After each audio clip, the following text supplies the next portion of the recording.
Jadi ada salah seorang jamaah yang mewakafkan rumahnya ini, dan beliau berkeinginan supaya rumahnya ini digunakan untuk kegiatan-kegiatan yang bersifatnya agama seperti pendidikan dan seterusnya.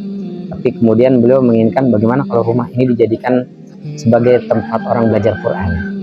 Nah, dari situlah muncul ide, ya udah kita bikin aja rumah Quran.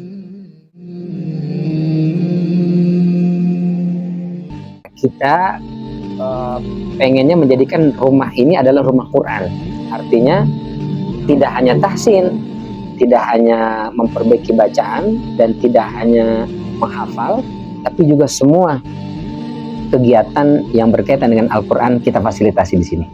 Gitu. Maka kita sebut dengan rumah Quran, bukan rumah tahsin, bukan rumah tahfiz.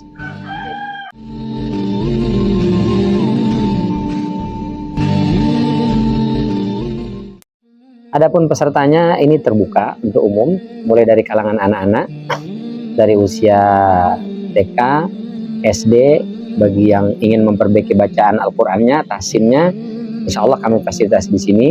Begitu juga bagi yang ingin menghafal Al-Quran, insya Allah kita ada tenaga yang membantu memfasilitasi untuk menghafal Al-Quran. Dan juga kami buka untuk kalangan masyarakat umum, selain usia anak-anak tadi, usia sekolah, untuk usia bebas, usia dewasa. Selain mungkin ada sebagian orang yang malu kan baca Quran kan, saya udah nggak anak nih masih belajar abatasa gitu kan. Nah, di sini kita juga memfasilitasi bagaimana kita mempelajari bagaimana cara memahami ayat-ayat Al-Quran itu. Nah, apa sih pesan dari surat Al-Fatihah itu? Apa sih pesan intisari di surat Al-Ikhlas? Bagaimana kita bisa mengamalkan dalam kehidupan sehari-hari? Nah, itu juga kita coba bantu fasilitasi bagi yang mau belajar Al-Quran di sini. Itulah karenanya kita sebut sebagai rumah Quran. Caranya datang ke sini sekretariat, insya Allah nanti bisa dihubungi, ada nomor kontak yang bisa dihubungi. Kemudian setelah itu mengisi formulir dan menyesuaikan waktunya, karena di sini kita buat waktu sefleksibel mungkin. Mungkin ada yang bisa pagi, tapi ada yang bisanya sore, mungkin ada yang bisanya petang, ba'da asar misalnya. Nah, itu kondisional saja, disesuaikan dengan para peserta yang memiliki waktu, jam berapa dia sanggup dan bisanya, insya Allah kita akan fasilitasi.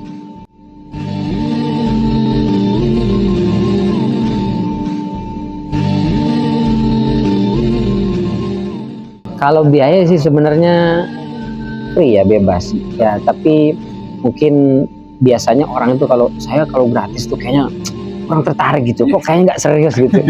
Maka dari situ kita bukan membebankan biaya, tapi ya sudah, kalau mau infak ayo gitu, supaya jangan sampai kesan tadi, biasanya orang kalau digratiskan begitu jadi semangat belajarnya kurang gitu. Maka ya udah, kita berinfak.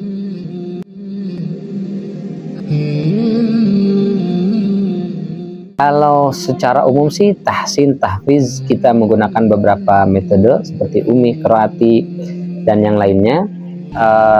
Lalu kita ingin sampaikan kita punya program yaitu menerjemah Al-Quran, menggunakan metode Granada.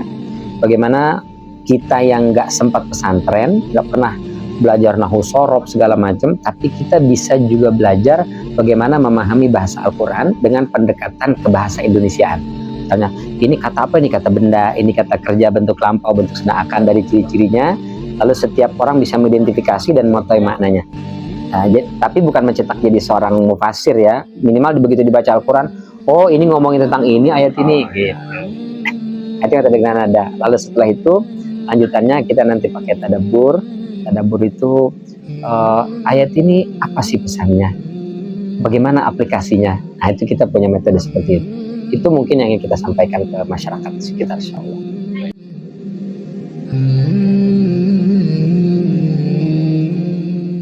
Jadi pertama sebenarnya kita sebagai muslim itu, status keislaman kita itu ada pada Quran. Jadi agama ini adalah agama Islam. Dari mana kita tahu agama Islam ini intisari ajarannya ya Quran gitu.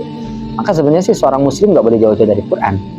Nah, maka ayolah kita belajar bacanya, memahaminya, lalu mengamalkannya.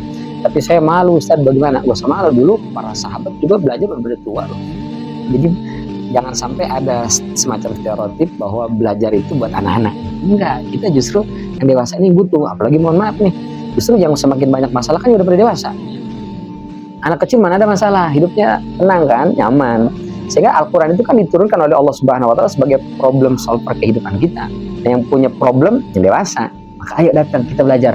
Saya punya masalah dalam hal ini, ada nggak sih solusi dari Quran? Ayo kita bareng-bareng kita cari. Gitu. Jadi berangkat dari kebutuhan, ya, bahwa kita butuh Quran sebetulnya.